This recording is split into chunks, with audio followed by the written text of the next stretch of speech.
Beza ngithi yo mntana abantu lahlekelwa umsebenzi but abangitrain amapilisi uDr Mubi lo bengichitha naye hayi wena so lo besemazi yes angithi vele thola ni address wathola konke ukuthi kanjani I don't know then wayomlanda wathi izuzoba ukuthi wenzeni makafika vele yambona avele nje yazeni bawatrain amapilisi sihambe se-islandini sibuye masibuya ngibona bayangiculela vele ngijabule vele sengiyaya lapha phambili ngithi ngiyobonga vele and all that akucela vele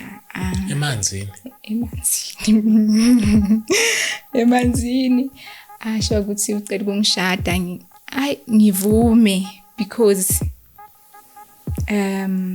kunabantu ngithi nasemanzini nje sisakushaya ene nokuthi uzongishiya la eMauritius ngikhuleke kuze umuntu ke manje angibambe like ngathi uyakhuleka I'm sleeping I can't move I can lesasikhathi kwenzeka njalo ispirit siphume bengathi ngibambekile akukhona ukwenza next but isibuya ispirit sengiyakhona ukumove but I can't open my eyes angathi uyangikhulekela umuntu lo ngathi uyakhuleka but uthulile ngithi yo yini mademon lawo or yini. Welcome to the Dove Show. Of course, I go by the name Chris Moss. You already know I'm doing the best show. Even James knows. Otherwise, on sound and camera, this thing is usual. I got my man James and Omarais. I got my man Kanda. I do one story at the time and one testimony at the time. If you're new to the channel, where have you been? Please subscribe, press the notification bell as well as join the membership. And also donate. Our details shown after the disclaimer. Your donations help a lot when it comes to food as well as school shoes. And people who really need help. So thank you so much to those who are donating. May the Lord bless them and please keep on donating. It helps a lot. It also helps the channel to pay the lawyer's fee.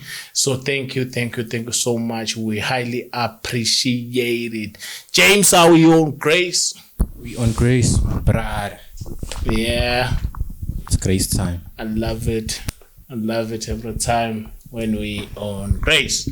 Itata lithini ixesha ke ngoku ya ixesha lika Yesu we are on grace ixesha lika Yesu ixesha lika Yesu ngiyabulela mntakwethu. If you're new to the channel, subscribe, press the notification bell as well as don't skip the ads and please watch the video until the end. It helps a lot. So thank you so much my sister. Yeah. Unjani? Ngiyaphila kunjani? Awusemuhle. Ngiyabonga. Hayi umuhle ke. Umuhle hle. Sicela ubingelele emakhaya uzosho ukuthi ubani esingene odabeni la namhlanje. Alright. Igama lami uNompumelelo Mahlangu. Ngivela eMkomhlanga eMpumalanga. Yes. Sure. Ngangena endabeni.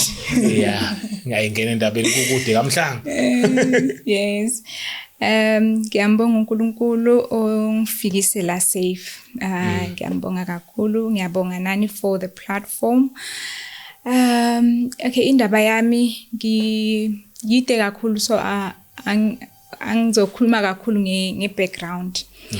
So ngizokhuluma kancane nje ukuthi ngikhule njani. Ngikhule ngumntwana right, ohloniphayo ekhaya, onomoya phansi, bengihlakaniphile esikolweni nje, ngingumntwana right.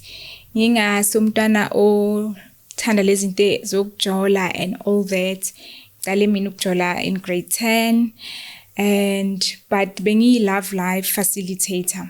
And bekunenye into bathi love life facilitator, so besifundisa abantwana like ma teenagers yes ukuthi bangagijimela entweni zokulalana and all that. So bengizigcinile ama boyfriends lawo bengiba nawo bengiwatshela nje ukuthi mina I'm not ready for that. So nga data in grade 10 and also ngahlukana nalo in grade 11 ngathola omunye nga data this guy naye ngahlukana naye matric ngaceda matric ngaphasa kahle but ekhaya bekumndeni oright both my parents my dad and my stepmom bebasebenza ku government sector but bathi bona banamali ukungiqhubekisa esikolweni so ngatshela baba ngathi ingcono ngibuyele ngiyorepeata ku grade 12 ngaleso sikhathi bokhona ukurepeata athi hayi no sizoyenza iplan sizohlanganisa i-registration fee ayina ngempela bayihlanganisa ngayo funda e-University of Pretoria for a year mangifika lapha ngithola enye boyfriend nayo leyo ayichazela ukuthi hey mina no angikho ezintweni ezinjalo abhore uguy vela athi lo abone nje ukuthi ngizombambezela sihlukane then ngama holidays wangoJune ngibuyele ekhaya manje ngivela eItolo ngibuye ukuthenga igrocery bangithumile ekhaya kithi mangifika okay mangihamba lapha endleleni kuvela guy uhamba ngemoto ushaya ibheli ngiyambheka angimphenduli vele ahlike emotweni eze athi house singakubulisa wangangiphenduli wenze njani ngithi hayi no angakuboni mina athi acela ama number ngithi ngingafuni nje angibore ngithi because ngingafuni date umuntu wale emakhaya athi ngathi okay ngikunika ngamnika bekangaphathanga ifone wathi uzawabamba ngenhloko hayo yeah wathi ngamnika ke wathi mawusuka la uyapi ngathi hayi ngisalon waye emotweni about ngathi after 2 minutes or so wabuya weza kule salon le bengithi ngiyakhona wathi hawu sisi inamba sengikhohliwe phela cela unginike uphethe ifone vele ngamnika wayifaka efonini hayi entambama wafona vele wangitshela ukuthi uyangithanda mina ngisho vele ukuthi hayi no angikho interested yabo hayi but eventually ngagcine sengimthanda sathandana one day on a Sunday ngaya ekhaya kuba athi ngizomvakashela mangifike kibo oh okay bengithe ngiyabuya ngahlala iviki lonke uyowathatha umntombi bami yeah uyowathatha umntombi bami and Thursday ekhaya kuba ba strict Thursday babona ukuthi hayi ngathi kunomuntu lapha eroomini lakhe kuma back rooms umama wakhe wabona ukuthi ngikhona yena bekasebenza ecompanyini yasekhaya kubo so bekahamba ekseni angishiya ngelunch abuya angilethele ama KFC and all that so kudla nje kahle yes so okay bamfonele ekhaya kubo bathi kwenzakalani eroomini lakho kunomuntu iza manje angifonela athi yo basibambile hayi afike ke basibizele endlini enkulu basho ukuthi ya bangibuze ukuthi ngibani ngisho hayi bathi bangicela ama number wabazali ngithi mina abazali ngaleso sikhathi abazali bami bahlala ePretoria Nelspruit basebenzela khona ngathi abazali abekho la bathi yes sicela ama number ngabanika ama number wrong wami wakudala bathi bayafona yangangeni number and then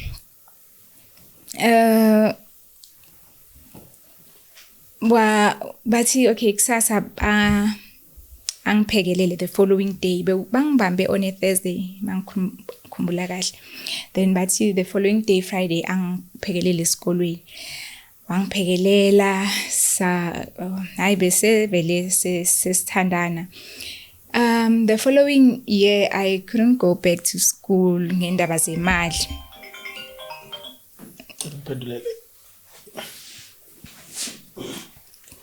sorry my sister yes angikhona ngibuyela esikolweni because of imali bebangasakhona ukungiqhubekisa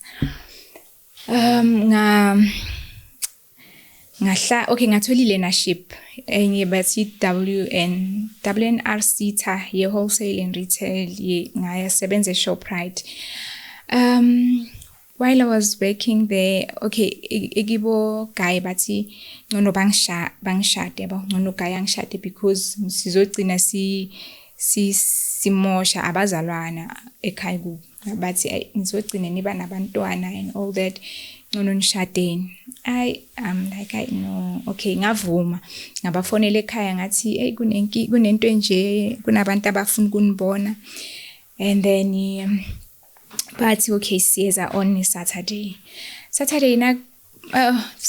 lena kumele beze phakathi kweviki la khona ngiyafona futhi ngiyabatshela ukuthi hayi mina no enhle kuningaseza angisafuna ukushadwa sesemncane. I was 19 ngaleso sikhathi ukuthi hayi mina ayise bangiconvinceile nasemsebenzini ukuthi hayi sesemncane and labantu amandebele bazogcokisa imaroko amade namaduku.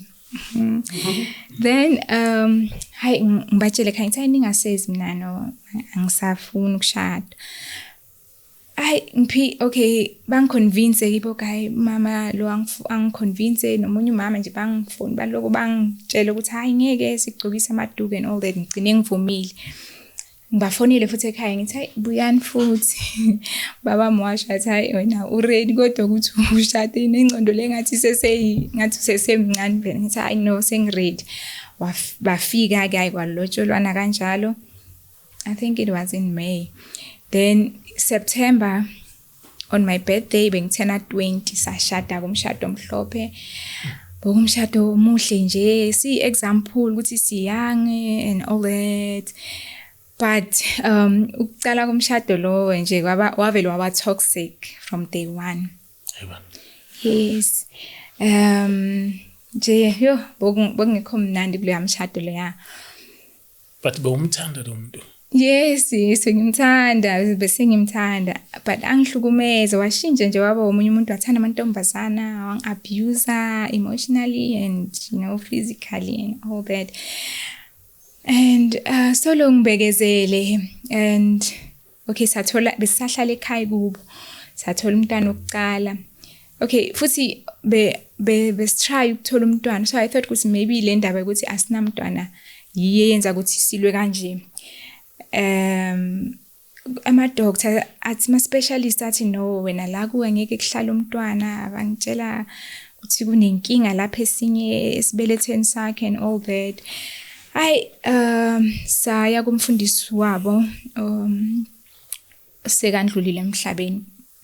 Wasikhulekela siba nama fastings every week. Umntwana bekahlala but after 6 weeks singenza miscarriage. 2 singaba nama miscarriages ayi2. So sakhuleka ke ngaba pregnant futhi. 6 weeks wandlula vela amalanga wahamba nje yaze yathi 9 months samthola umntwana. Sambonga uNkulunkulu. Hayi ngizithe ukuthi izinto zoba right. Hayi azange zibe right kwaba wesi. Manje ngithi before lento ibuya le bathe nginenkinga yayo ngathi ngcono kube nomunye umntwana kwaba nomunye bandlulana nje nga1 year kwaba nomunye the following year umntwana. Hayi sachubeka sa move out of the ekhaya kubo sayohlala emzini wethu. Masifike emzini wethu kwaba rest still saba nomunye umntwana bayi3 abantwana bethu. Saba nomunye umntwana lapho masifika sihleli lapho ekhaya but akukho right. Mangibatshela ekhaya ngibizi siba nama family meetings bathe ukuthi mina sengifuna ukuphuma kulomshado. Bathi bekezela yebo abazali mos bathi bekezela umshado njalo and all that. Ngabona ngathi okay abafuna ukuthi ngiphume ithi mina ukuze ngibe right emotional angithola boyfriend. Ngathola boyfriend enye yedwa. While uthelana la? While ngisemshadweni. Ngathola this boyfriend ye doctor happy besiceda uku-exchange ama number.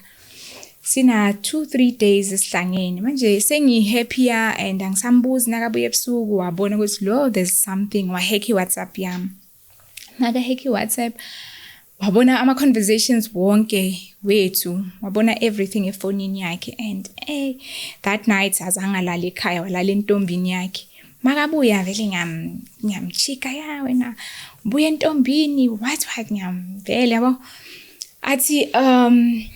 athi hawu usho njalo wafunda lezi zinto bekazibheka lapha besizikhuluma athi ya ufunda exactly ngabona ukuthi hayibo ngibanjiwe phela manje usesayifuna njengoba injalo exactly the way njalo and I am like yo sengibanjiwe sengingathi nginkukhu ethelwa amanzi manje bengirasa ngimshouta but manje siyabona ukuthi hayi sekurafele ngacolisa ngiyakhala lapha ngiyacolisa hey wangicolela I think ngo Saturday kuyi Fridays the following day sahamba saye Pretoria wangikhipha wathi ukhomba ukuthi ungicolele wangikhipha sayodla ilunch but ngizisola vele before athi ungicolele before ngicolela wafonela ama members webandla wabatshela ukuthi ama elders wabatshela ukuthi hey makoti nangu wenze 1 2 3 vele ngabona ukuthi yo ihlazo linje ngathi hayi kuphelile ngihambele ngadecide kwaba nedemon elithi sibulale saya lapha ePretoria nje angasho ukuthi hayi ngicolele serious but sengicabanga leli hlazo ukuthi yo abantu bayathini hayi the following day Sunday azange esontweni kuyi Mother's Day abantwana bakhona ngiyabatshela abantwana ngithi abantwana ngicela bukelani iTV ngibafakela ama cartoons ngithi bukelani iTV ngisaye kamereni ngangidisturb mama uphethe inhloko bathi okay ngikhiye vele ngithatha amapilisi wonke ebe wakhona endlini ngaphuze wonke vele ngaphuze manje solo isikhathi siyahamba ayikho into eyenzakalayo awufi angifi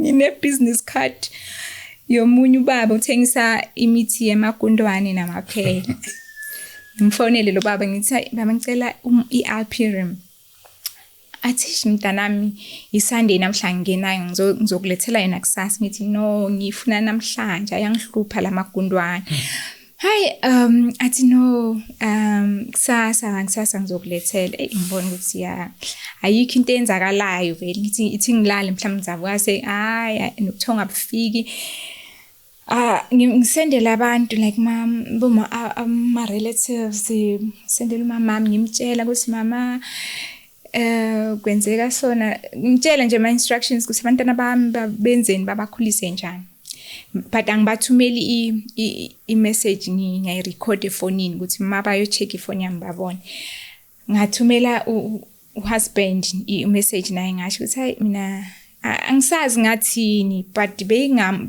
message wakhona bongasho ukuthi ngizozibulala but yena somehow wafeel ukuthi kunenkinga la weza masinye ekhaya bengikhile umnyango wasekamereni wafika wawuphula wavula wangena wafonela bakibo bebase esontweni babeza bangithatha bangisa esibhedlela masifike esibhedlela kan lo doctor usebenza lapho wahamba uyomlanda la ahlala khona wathi izuzoba ukuthi wenzeni doctor loyo weza ngithi yo mntana abantu lahlekelwa umsebenzi but bangitrain amapilisi udoctor mubi lo bengichitha naye hayi wena so lo besemazi yes angithi vele wathola ni address wathola konke ukuthi kanjani I don't know then wayomlanda wathi izuzoba ukuthi wenzeni makafika vele yambona avele nje yazeni bawatrain amapilisi mabaceda ukwatraina ngaba right bank discharge but ngiyekho right ngifuna ukuphuma kulomshado and ngathi okay saqhubeka nje bese ngingasasebenza eShoprite sengisebenza ebank manje I'm working ebank nje yazi angikho happy angikhona ukuthi ngijole because ngiyacabanga ukuthi uyothola lo muntu vele ngidepressed vele angikho happy hayi sichubeke ngalowo mshado lo but utoxic and senginama anger issues into benginganayo I was ngine anger enye like both mangkwatisa manje ngithathe noma yini ngithole duzana nami ngishaye ngayo I remember lesikhathi ngisasebenza eShoprite bengiyi-trainee manager so I was young and umzimba mncane abantu no mawubanika instruction bangayithathi. Yes. Hey, I'm like this long zamkhomba ngaye shelfini nginika this guy instruction velayo akayithatha indaba yami ngaye shelfini ngathatha umesi ngamgijimisa ngomesi ithi ngiyomgwaza bese nginjalo vele bese ngiumuntu onjalo. And then yes, a Shoprite, yes, but the story but boku ama holiday so boku ngakaqala mara isin mayisi ngimtrayisa konke nje wabaleka but la sopo amanoroxa awo like enough azange ngibe senkingeni emsebenzini sangiye ku hearing angazi ukuthi kanjani nami because vele nje bokuyinto ebekufanele ingicoshise nasemsebenzini. Hayi, the following year ngiye bang promote ngibe receiving manager kwesinye istore nalapho ngiyinjalo nje angishintshi be si receive Coca-Cola so baba lozo deliver loku uya bangumsindo uthi ya dala sila yabo loku uyarasa ngathi lo akangazi ngathatha ingidi leyo kuvala amaro la shutter doors iloko enkulu and uphansi lethi nasiphezulu ngavele ngamshaya la phuma igazi kaphuma igazi sengithukiwe ngacela omunye umfana engisebenza naye ukuthi adrive imoto yami ayise ngale ukuthi sihambe siye police station ngiyozireport. Masifike police station kanti nayi ne truck yecoke yeza nayo uzoreporta lo baba. Hayi bathi sikhulumisane sicolelana. Sacolelana vele ngacolisa sa ngaphela lapho. The other day lapho I was pregnant umntana wesi2 ngibele itaxi ngaleso sikhathi bengahambi ngemoto bengihamba ngespecial so i-special asifiki ngithi ingcono ngigibele itaxi ngiyagibela itaxi masifike egarage sithi hotel petrol na i-Avanza yami la ngithi ngitshela udriver ngithi ngicela ungihlise mina na i-transport yami athi hayi sisi asizolazidlali ola bekugibela u-Q Marshall eduze komnyango mina ngingapha uthi lo baba uyala vele uphuma athi hey ngithi imali it's fine inganginiki ibag ngikhiphe nje solo bangibangela umsindo ngathi lo laba bangazi la bengifake i-ball pen and lezi sidweni lezi ngathi maphaka so zidweni ayikhipha ngomhlaba la spray igazi. Yes, la spray igazi yo itaxi yajika yaya police station lo yabamise clinic ne-clinic lapha ya yo bathi sisi uwe futhi because i-police station le yabesevele yazi ay ngifonelwe sister manomncane ngomzimba kulezi awazi ay ngifonele uhusband ngithi phela sebenzeka inkinga ngise police station kanti luckily wazana nama taxi driver vele bakhulumisane kanti uyabazi vele laba lingavulwa icala so kiwo wonke lama incidents akukho la ngangena khona inkingeni emsebenzini noma ngaboshwa so ngiyambonga uNkulunkulu for that. So lo mshado awubi right ngiyenza zonke lezi the other day ngisisahlala ekhaya kibo wangikwatisa uhusband ngathatha imoto yakhe ngashaya imiri yakibo yawela phansi. Shini masisawena vele ukukhoza disaster. Labantu uthi uma waxakana bempedi nakho usethela amafutha nesopo namanzi. Yebo nemfoni yakhe ngiyaphatha iPhone la wakudala webutton ngayifahlaza phansi eskontirini intsha i-TV yasekamereni ngayifahlaza. I was like that. Yes benginjalo. Hi but okay 2020 umuzi wethu umuzi and then yindlu and then emuva kunama back rooms so bese singasalali together sikalala kuma back rooms. Hi the other day weza nentombazana ngale kuma back rooms mina ngilele ku main house yena so ukuze ngicabanga ukuthi there's something here imoto uyiphakele next to the back ama back rooms and kune garage space yakhe sikhona ngathi there's something ekseni ngaya vele mangifike kuma back rooms naba vele phume masinye uguy kusala intombazana vele ungcono and yes ngiphethe ifoni ready vele ngamshuta ushuta ba ugeli ngisho lo ibalekile ngimshutheke ngifuna evidence phela athi hayi uscam poster in ngithi hayi ngawari ngeke ngikuposte girl ngawari ngisifunela evidence mina ngingakwatanga futhi because knowing me bengiyothatha vele bengiyoyendlini ngithatha umese ngibilisa amanzi or something so lento ngane iyarenta kuma backroom Bazinga. wangena kwi backroom nayo sure yes and okay bekuyi one night stand makasho kaya ngichazela ukuthi hayi ngimthole ethaveni and wathi mangithi ngiyamphelelela ekhaya kubo vele ama-gate wakhiwe ngathi hayi ngisangeni lapho ngabiza meeting same day ntambama ngathi ngiyacela meeting ekhaya beza vele they drove from Pretoria and because sebamuvile abasahlali kwaMhlanga bayale beza vele intambama no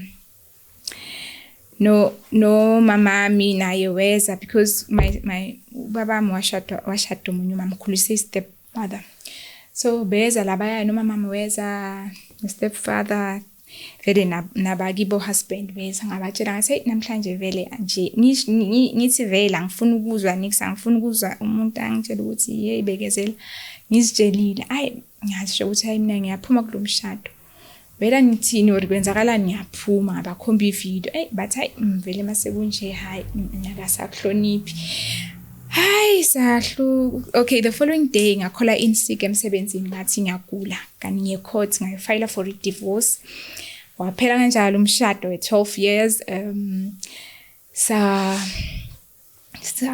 wahamba thatha into zakhe impahla ngambuthise ngihappy vele ngibona kahle ukuthi yo umuntu freedom vele manje ngambuthisa impahla zakhe ngamphekisa wahamba ngasala nendlu but angithi besise business court icourt yathi hayi mangithatha indlu nabantwana hayi sahlala sinabantwana yena waphuma hayi okay ngathola boyfriend bekunalesi guy bekangishela ngathi ungishele 2 years yonke ngingamvumi vele hayi wathi makezile waba nenhlanhla naye wathi makeza ngalelo langa wathi hawu mvele namanje washi number yakhe ngelinye ilanga ngamfonela hayi ngoba njalo ke sa data ke ngihappy ukuthi yo manje yazini sengine freedom sa data na this guy angiphethe kahle angenzela yonke into angiphethe kahle like siphuma out ma vacations South Africa lesi ayihamba yonke I'm telling you yes my flights every nje beka yo besiphuma nemuntu mina ngiumuntu othanda ukuphuma ukuhamba hayi angiphathe kahle angenzele konke nje anginike neallowance yey hey mali no sister allowance yakhona 3,000 unamanga ngizokushaya ungethi thina kumanje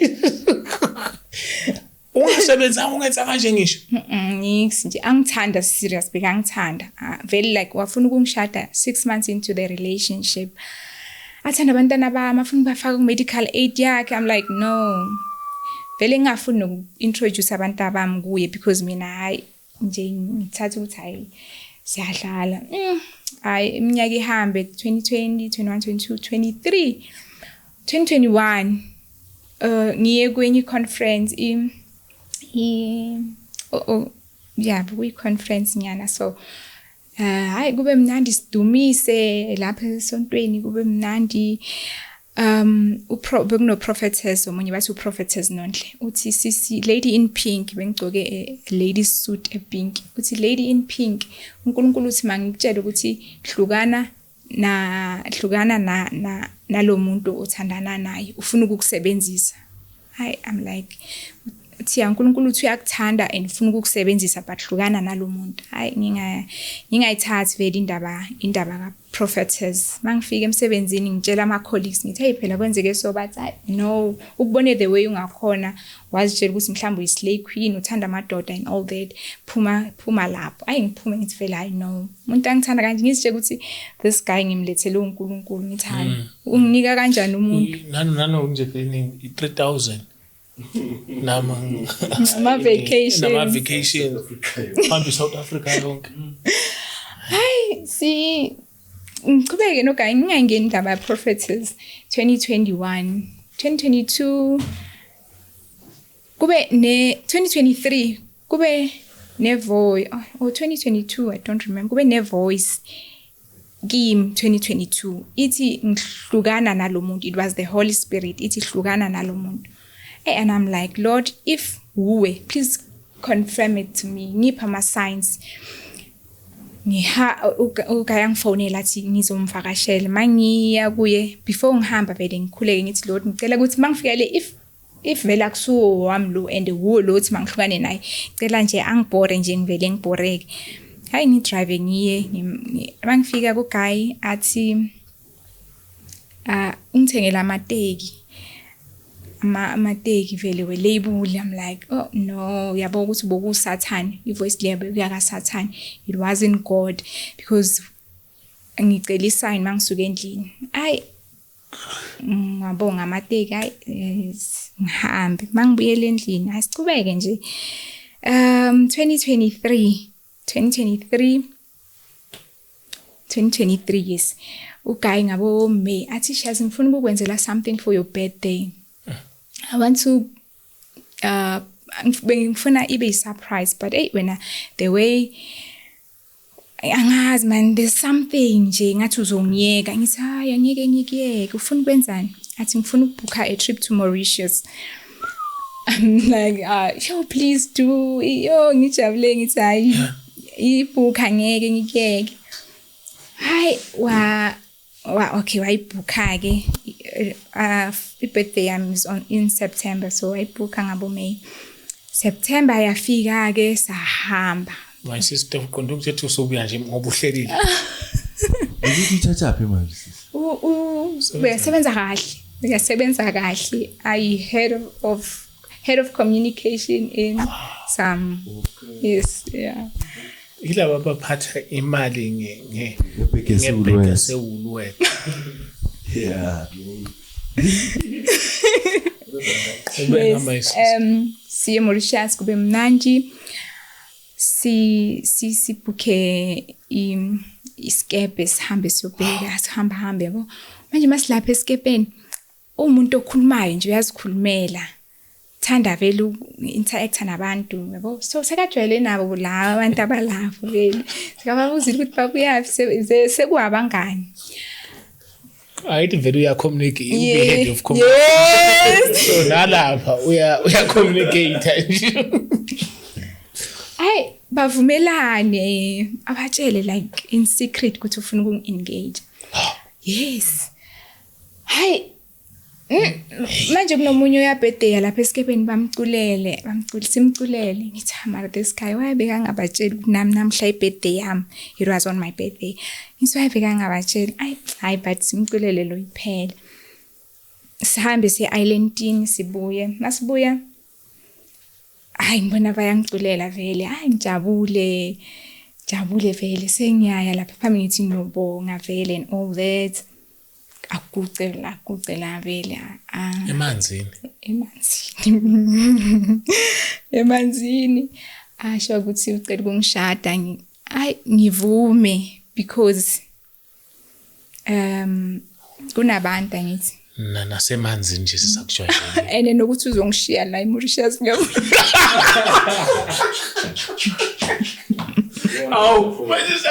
wavumela ukuthi ungasale eMauritius. Strategy. No, but that's a strategy my gents. Melo hambe propose bemngalo ushiya khona. Yeah my sister. Yes, ngivume kube mnandi bashaya izandla. Ngisabelungu bayazithanda lezi. Yes, ba excited kumnandi. sabuyele hotel ngathi hey but uyazi mina ukuthi angikho ready for umshado. Yeah, I said okay fine, keep the ring. Uzathi mawuready ungitshele. The way beka desperate ngakhona bekangithanda ngempela athi okay ithi ngikulobole ke uzahlala kwakho ngihlala emzini wami ngihlale nabantwana bakho nje but ngithi no ngizathi mangiready ngitshele then siyenze official. Kan mina in my mind at the back of my mind ngiyazi ukuthi vele no, but the reason yenza ukuthi vele ngingavumi is because besides the fact yokuthi bengifuna ukushada nomlungu. Nomlungu. Besides that yabona isitori sakho sinzima impela. So ubufuna ukushada nomlungu. Kahle bengimcela uNkulunkulu ngithi uNkulunkulu njengoba ngidivorceile mina umuntu ozongilethela ozongishada akubo umlungu. Why? Yeah, bengibona ukuthi hayi abantu abamnyama bayahethana ngicabanga ukuthi umlungu uzabancane. Hi ke si benguphi. Oh, the reason why ngingafuna ukushada I know ukuthi biblically mangabe ushadile wa divorce you're not supposed to get married again. And bring that thing was like no, but ngikhohlwa kancane ngimkhuleke futhi ngikhuleke lo mlungu you know. Yes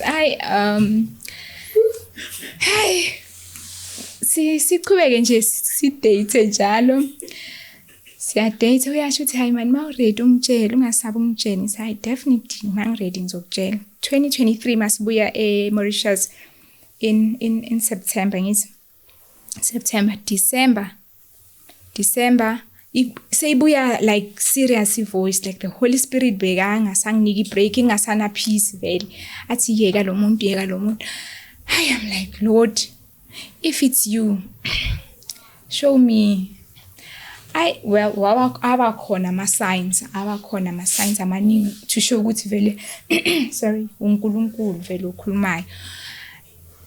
In December ngezi 31 December ngamsendela text message WhatsApp ngathi mina yazi ngicela ukuthi ngicela sihlukane angeke ngene nawe ku 2024 because when ufuna umshado ngathi ngamtshela leyo reason because angeke understand ukuthi njani uNkulunkulu ukhuluma nawe njani you know abantu abangakholwa.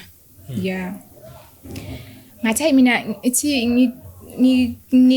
ni like niki break asihlukane so that uzothola umuntu oright ozoshada naye because mina nakumoshela isikhathi yabona ngizakhibe ebhlungu angangiphenduli vele the following day ngimcheck okay the following the next day ngimfonele angithethise like abe harsh and it was the first time after leyo mnyaka yonke leyo bezange akhulume nami azange silwe like lo mshado ukubonisa ukuthi nje bovela kusathani bo smooth nakayiwana zange silwe and mina sengijwayele phela lo mshado lo yangimange nithi hayi kanti unjani this guy uthula akaphakamisa isandla nix ivoice iphansi maka wrong sometimes noma ngekho wrong ayisho mina ngina this ngiku defense mode angithi ngibuya le ngithi angisafuna ukuhate oba sister into leyenzeka vele ukuthi uma uphuma kwi relationship toxic yes and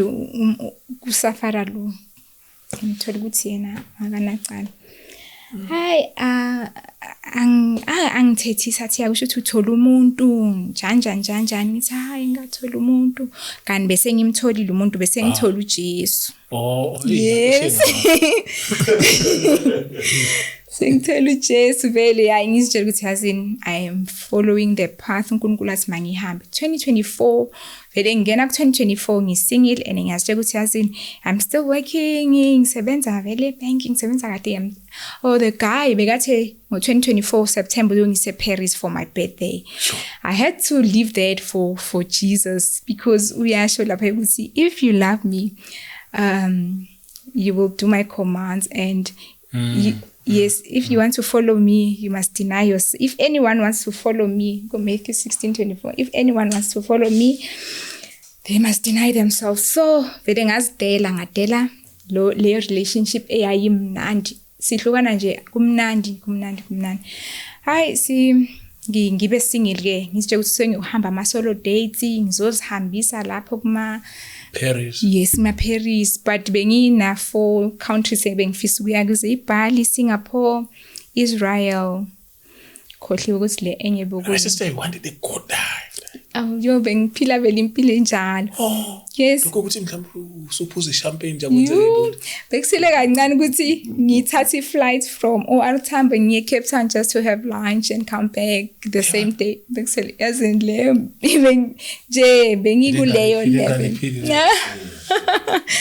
Yeah, bengi slay queen. Oh, we slay queen nje vele. Yes, like but bengathanda madoda the look like mawungibhekile bongabona ukuthi hayi lo ngathi slay queen vele I was Giovanni when I was not like this. My sister, You don't wanna know. Nama. I'm telling you, I'm a weave with 8,000. Yes, yeah, you talking to nani? Bengupi dai nangzana kwanje bekubukanda dai nangzana on. Oh, sengithi ngihamba ama vacation, ma solo vacations, yes. Ay ngimtshela uNkulunkulu ngithi uNkulunkulu kulama countries la i4 ngicela ungikhethele i1 la ngizothi mangifika khona ngithole isoulmate yami umlungu angithi manje yasuka lesithini hayi ngiloko ngiyakhuleka kanjalo ngiyakhuleka kanti uNkulunkulu nobheka indlebe lezi uthi lo akazi lo ukuthi ayikho yakhe nje manje uyosebenzela mina January athi uNkulunkulu mangiphume kuma Facebook ngiphume ku social media phume nje kuzo zonke ama Instagram and all that I'm like but kwangabi inzima kangaka because bengingekho umuntu bengekho too much kulezo zinto but iWhatsApp bengiposta mangiphumile ngiyaposta and kwesinye isikhathi angisho ngifuna ukubonisa uex-husband ukuthi I'm living the good life bese bengimblokile but bengazi ukuthi abanye bakibo bazomkhoma hayi wathi ngingasaposti because maybe bekabona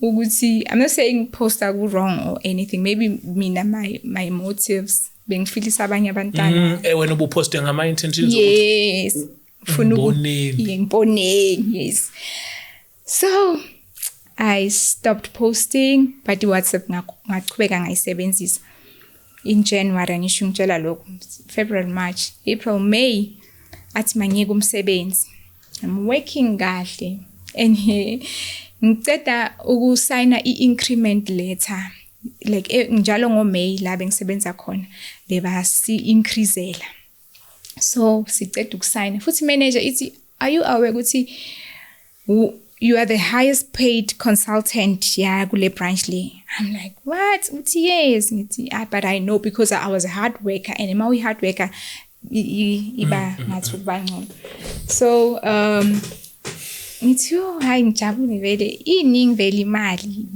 ngiplan ukuthi I'm going to do this and that and that and that hi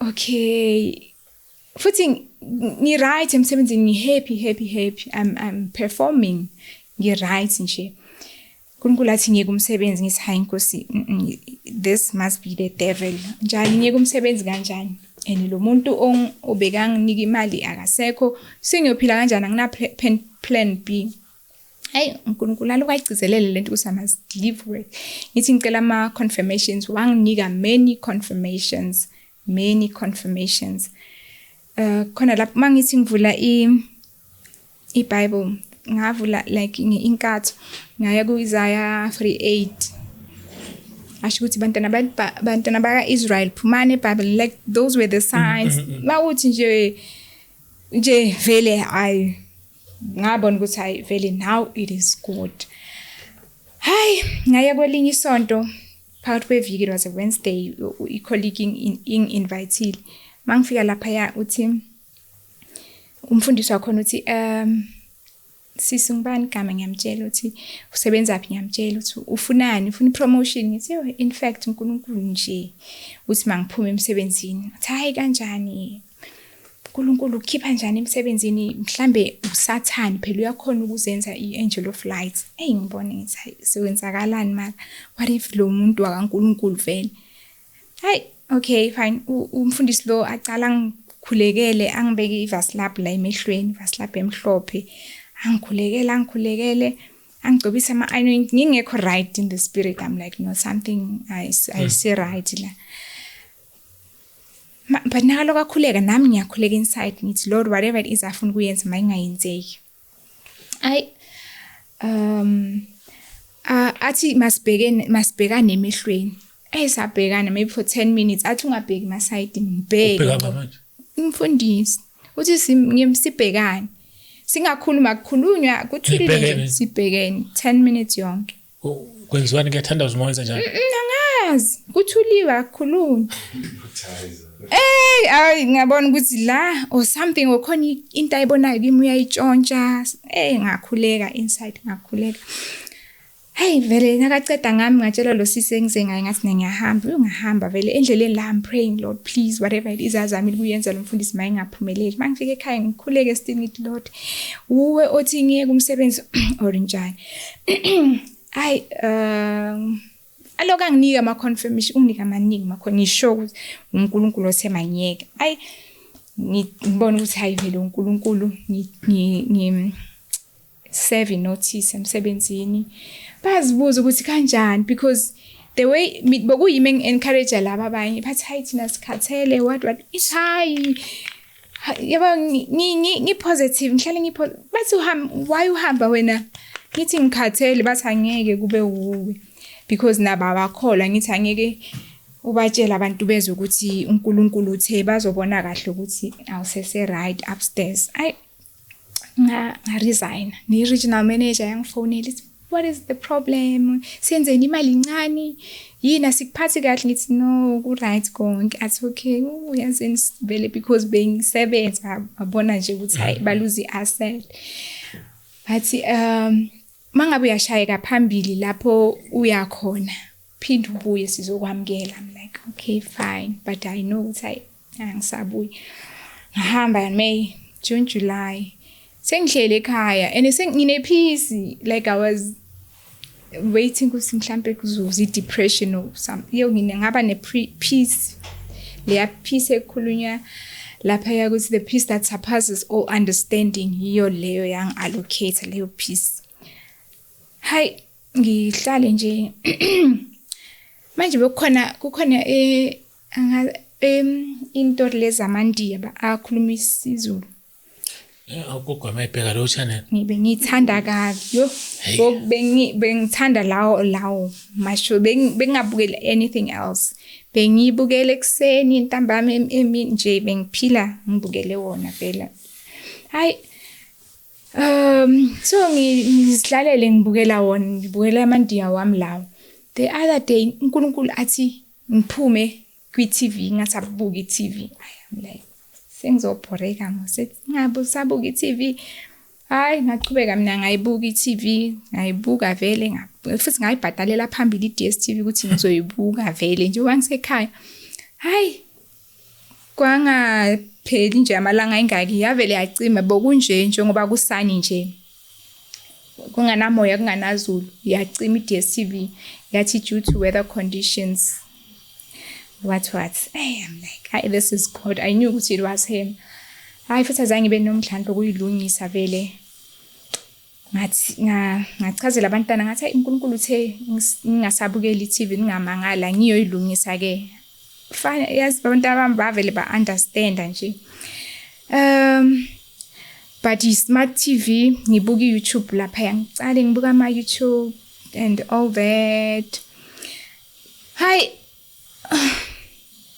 ngithi Lord ungibizeleni yini le ongiyekisele yona umsebenzi kuthi ngizohlala nje athi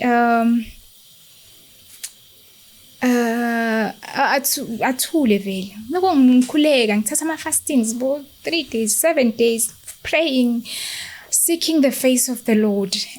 The other day angitshela ukuthi I should stop adorning myself I think stop lento yama makeup yama weave nokuchina nokugcoka nje however athi ngistophe lokho Moko uma sister wena moko izinto emfishane wawenzela ini bengizithanda and ezitight bengithanda ezitight kanjani ezingibambayo bengakuthanda ukugcoka ne-uniform yasemsebenzini ngicela iskate esincane esingithayithayo la imuva sinesiliji hayibo nje usuwenzela nje my sister ama intentions zakho nje it's the spirit of Jezebel besingibambile ne gqoka ihile ngaka like nje okay fine athi mangiyeke lezi zinto zokuzilungisa and i-makeup engakhona ukuhlala ngaphandle kwayo bengingakhoni bengine problem ye-skin i-acne and then beyithi mayiphola ngibe nama marks bese kufanele ngivale nge-makeup ngakhona bengithi nanoma ngiyi-tuck shop ngigeze ubuso ngifake i-makeup ngiye ngibuye ngigeze futhi the way bese ngingasakhoni ngaphandle kwayo wathi ngistophe nayo athi yo but I prayed ukuthi umoya ongcwele angisize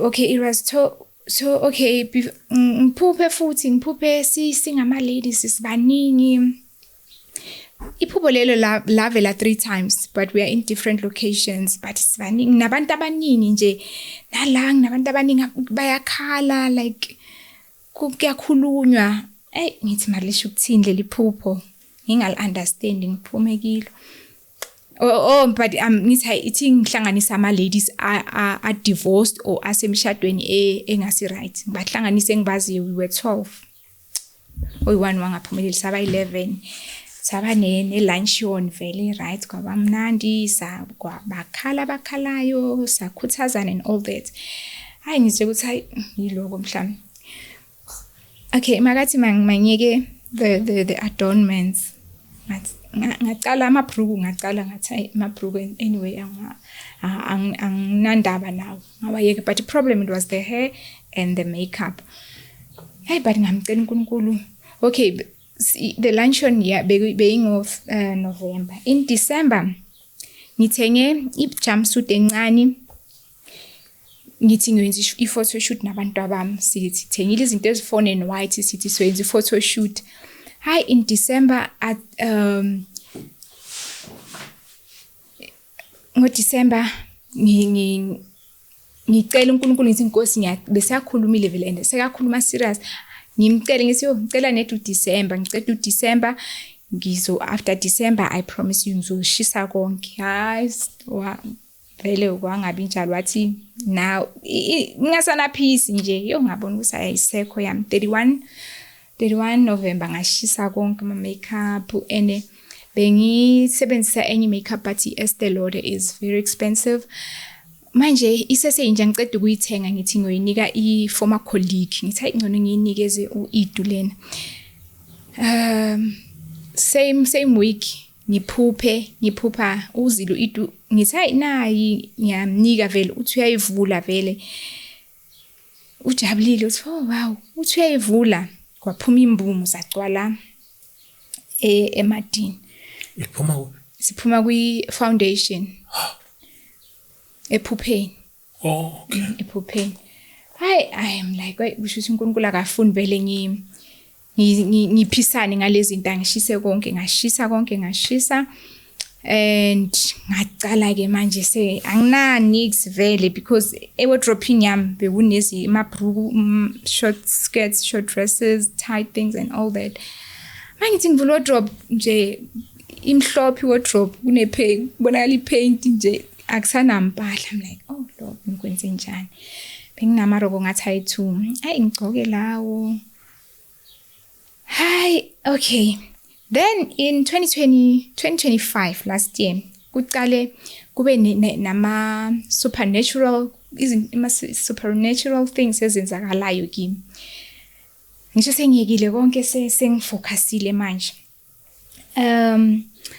okay enye into engayikhulumanga ekhaya sasikhonza eZCC and but ngingathandi lisonto ngingalithandi vele ngingathandi ukuya bangiforce ngingathandi nakuthiwa kiwe Moria vele mina ngibatshela ukuthi hayi mina hambani ngizohlala bahambe usisi wami lo munye uyathanda imoto vele bambhadalela ahambe mina ngingathandi vele hayi okay fine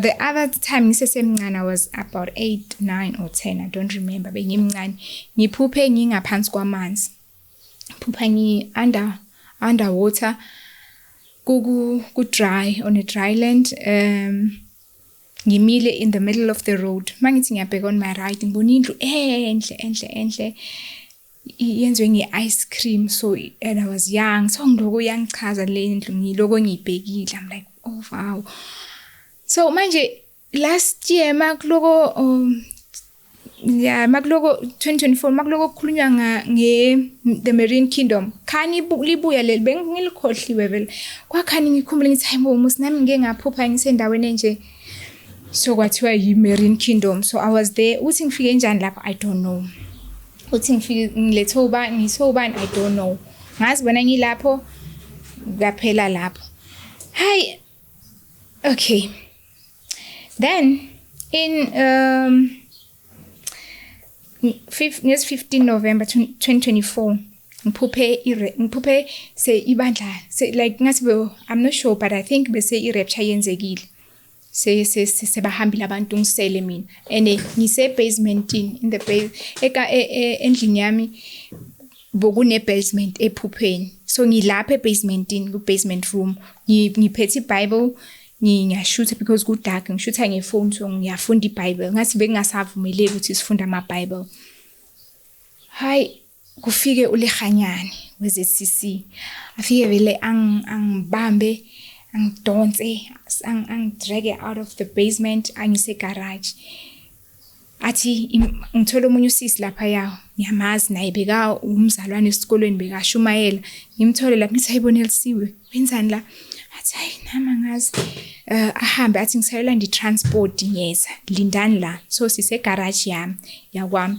la phansi kunema-Bible lamancane we-New Testament in my heart I'm like nangingathatha le Bible ngiyifake la emzimbeni ngiyoyifunda phambili ngabanjani mara kuzivoice ithi bayokuncuma inhloko bakuthola unaleyo Bible yeke hayi ngithi well sisalinde lo baba ayolanda i-transport ithi ngiye ekamereni lami ngiyokhuleka mangifike ekamereni lami sekuhlala abanye abantu engabazi vele ngithi hayibona iya trespass nenzani kwami la inini bathi hey kukwethu la ngiphele njani iphupho ne so it was God telling me ukuthi wena mangashintsha indlela zakho uzosala that was before yes ngishintsha before ngilahla it was on the 15th of November mina ngashisa 31 yes ngezi 31 then ngezi 12 February 2025 ngihleli ngithi ngihlela ngimahlalela ngisebenzi so ngizibukelela iTV ngilele sofeni ngibanje ubuthongo obukhulu ngilala ngiphuphe omunye umama uphethe ama nicknames wavulile uthi khipha ngikhiphe 2 mali mangiceda ukwadla lawa i2 isisu sivele sirace nje sibe sikhulu and lama nicknames ayi2 avela ahlole athi and I prayed in the dream I prayed hi ngiphaphame mangivuka ngikhuleke still ngithi yo Lord whatever it is ngiyacela I rebuke hi ngichubeke nje I went on ngilanga lami ngachubeka ngithi because I prayed kusho ukuthi konke ku right the following day is 13 Feb 2025 ngilele same position esofeni kuvele spirit siphume I'm sleeping esofeni spirit sithi siyaphuma but asiyiphezulu siyaphansi siphume vele ngisizwe siphuma I'm like kwenzakalani khuleke sibuye second time siphume futhi spirit ngikhuleke futhi sibuye third time siphume sibe just below the ceiling sime lapha ya the body is on the couch hi I'm like kwenzakalani Lord sibuye futhi spirit singene emzimbeni hayi ngikhuleke kuze umuntu ke manje angibambe like ngathi uyakhuleka I'm sleeping I can't move I can lesa sikhathi kwenzeka njalo ispirit siphume bengathi ngibambekile akukhona ukwenza nix but isibuya ispirit sengiyakhona ukumove but I can't open my eyes angathi uyangikhulekela umuntu lo ngathi uyakhuleka but uthulile ngithi yo yini mademon lawo or yini but kube ne peace ngaphakathi kwami ukuthi hayi umuntu kaNkuluNkulu relax angibambe uyakhuleka but angimuzwa but I can feel ukuthi uyakhuleka makaceda ukukhuleka makaceda ukwenza whatever angibambe nala ne angibambe la I understand bekakhipha whatever ngicabanga ukuthi bokuyisidliso leso so bekakhipha lokho but ukuthi why bekangibamba la I don't know okay ngithi ngilele ngifuna ukuzwa ukuthi man umuntu onjani lo ngithi izandla zami ngiziphakamise ngimbambe la yo nangithi usoft usmooth akusi yo usmooth and then mangithi so ngimcindezele ngithi soft I've never seen anything like that ngiyeza ukuthi isandla so umuntu but soft ngathi akunamathambo yo ngithi yo kube nento ithi angel ngijabule vele wo manje makaloko apressa kanje angikhulekela in my spirit in my heart ngithi yo yazini kungaphuma umoya phela yothini angel yonukelwa what if ngikhipha umoya and then kuyanuka yabo ngisho njalo in my spirit manje uyahleka but bekangahleki like out loud in the spirit but I could hear ukuthi uyahleka I don't know how ukuthi ngizoyichaza kanjani but ngathi uyahleka ahamba vele ngavuka from that vision and I went to my bedroom I prayed I thanked uNkulunkulu ukuthi ungideliver from that whatever that witch tried to do ungincedile then the Holy Spirit led me to what is the thing to Lamentation 3 verse 22 and I read it good yeah you will not perish in yo ngajabula then 3rd March 2025 ngilele futhi same position ngibuke iTV mangibuke iTV kanje spirit kuze iangel ngibone angel ingena like through the wall ingibambe ingiphakamise but the body ilapha ya angithathe like in the spirit siye through the wall and light TV la wall so masiya through the wall ngisho ukuthi siyo ekamrweni lomntwana hayi sesigwenye indawo enkulu ibuilding enkulu siphezulu mina neangel la phansi kunabantu abaningi mandiya vele amandiya abobaba bangibheke basibheke kanje thina sibabheke from phezulu sibabheke phansi like they are naked and bazifihlile ba sad nje mawabheka la ebusweni ba sad and I'm like Lord ingibuyisi angel manje I don't understand it kwenzakalani then ngiye ngithi bengilele mang papa from the vision ngisabheka iTV bekunomunye usisi uRachel Mushala so bengibukele yena usisi lo uthi let's open Revelation 3 verse 17 and we opened mangithi ikhuluma ukuthi ithi you are naked you think you are rich but you are poor ababukeli bazoyifunda because if isikhathi angeke ngisakhona ukuyifunda but ikhuluma ukuthi you are naked you should buy clothes from me things like that and I'm like cela ukuyifunda okay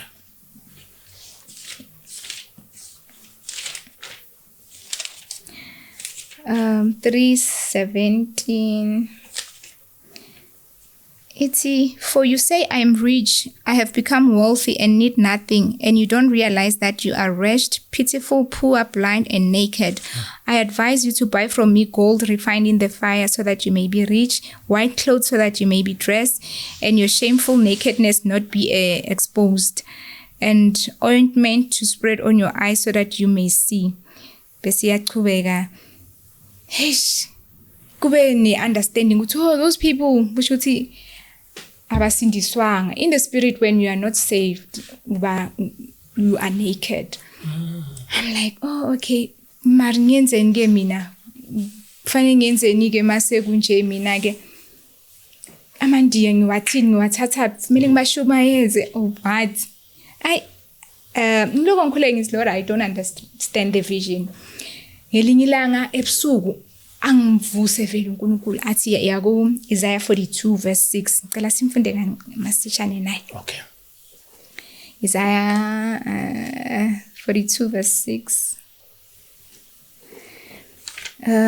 It's For I am the Lord, I have called you for a righteous purpose. I will hold you by your hand. I will watch over you, and I will appoint you to be a covenant for the people and a light to the nations, in order to open blind eyes, to bring out prisoners from the dungeon, and those sitting in darkness from the prison house. Hey, kube ngathi kuyacacanyana ukuthi uNkulunkulu ufuna ngikhipha abantu ababoshiwe, because in the spirit kunama spiritual prisons abantu baboshiwe. When you see a person mhlambe addicted kwinyawupe or etshwaleni or whatever, fornication, izinto ezinjalo angakhona ukuphuma, uyafuna ukuphuma lo muntu but he or she can't, is because uboshiwe in the spirit. So I'm like, okay, maybe uNkulunkulu ufuna ngikhulekela abantu bakhululwe from the prison. Hi. Okay, 22 March same month ngiphupha futhi ngiphupha sisendaweni egcwele, so ngise crowdini kuvela usathane phezulu kanje uyaflya ngamaphiko mkhulu, so namaphiko amakhulu black na you black. Hey, ngilapha ya, and I know in my spirit ukuthi hayi ufuna mina. Ngiloko ngiyazifihla ngalabantu angibona angiqonde ngqo. Makafika kuphuma ilight enkulu la inside of me, ivele ithi shum imshaye awele phansi. Manje mayiphuma le light ibe too much, even nami ngazibona sengilele phansi, ngilele nayo lele, iphiko lakhe lilapha ezikwami. Yo, ngivuke before avuka aphaphama yena, ngisusa iphiko lela imbheke ngithi yo. Bese kuba ne voice la, ivoice ithi greater is he that is in you than he that is in the world. 1 John 4:4. Ngijabule ukuthi at least uNkulunkulu nami ke kusho ukuthi yes, he's protecting me and all that. Kanvele sekuqala ama challenges wangempela, ama attacks wa serious. Nges 5 May ngilele, I'm fasting, I'm sleeping kanje embedweni wami. Ku spirit isiphume. Mangisathi kwenzakalani, ngibone kuhlela umama la in my bed, on my bed. Athi ngithi ngibani ufunani la? Athi ngizokuthatha ngiyokukhombeza ngikusezulwini. Ngithi yazini ngaze ngaba relieved, I thought ungisesihogweni. Athi hayi ngikusezulwini. Hayi ngijabule vele ngithi wow. Hayi ngithi uthume umaster wami. Athi yes, umaster wakho ungithumile. Ngijabule ngithi umaster wami uJesus, nedi ukuthi Jesus wavele wanyamalala umama. Yes, so maybe bafuna ukungithwebula or something, or bengizoshona angazi. Then okay, my sister James is cut up. Yeah, ngicela ukuthi usho the last one, then sizoqhubeka so into part 2 sizoqedela ku part 2. Okay. Or sekusele kuncane. Yo kuningi. I know makukuningi. Okay, asasiva. Yeah, then sizokwenza part 2. Okay. Yeah. Ngiqhubeka kule look at the flow. Yes. Okay. Ithi ngingasaqhubeki kakhulu la. Ngizoqhubekisa next time my encounters. Oh, okay. Okay. This year, no, late last year in December, uNkulunkulu angirevealele ukuthi ungibizele youth kahle ungibizele abantu abasha, yebo? Because okay, my daughter waphupha abantu abasha ba trapped, bavalelwe kuma cells. hey angitshele the Holy Spirit kwaba like ukuthi kuphuphe lo mntwana but the message is for me ukuthi I must youth. Yes. Hey okay, then with the help of the Holy Spirit nje uNkulunkulu nami ngacala an organization called My Testimony, ne? This in My Testimony. Heaven. I couldn't. I couldn't. Yes. Yeah. I love that organization and the movement nje sihamba siyenza inkonzo. The first gathering izoba now in March kwaMhlanga. Then every month kuzoba nema gatherings and then in December kuzoba ne camp ye youth. So yes, uNkulunkulu ngibizele for that. Funa ngifocus kwi youth. So yes, yocala sibhizi ngama preparations and all that. Abantu abamhlanga ababheka i-podcast mabefuna ukuza utholakala kanjani? Yeah, not even bakwamhlanga nje. Everyone, yeah. Everyone okhonayo ukufika kwaMhlanga. It's not far from Pretoria. Ngizoshare inumber. Yeah, 18 messages. 060 709 2576. In the food? 060 709 2576. Okay. Yes. Bayakhona WhatsApp. Yes, WhatsApp ni direct calls. Okay. Yes, ngiyabonga kakhulu for this platform and ngemvumo yakho but Chris ngicela nokuthi abakhona ukusponsor they can call asisize. Yes, because we need the venue and instrument and all that. Yes, that is it for now. Yes, okunye Sizoqhubeka nakho ne. sizokhuluma next time. Okay, my sister. No, thank you so much. James, we out.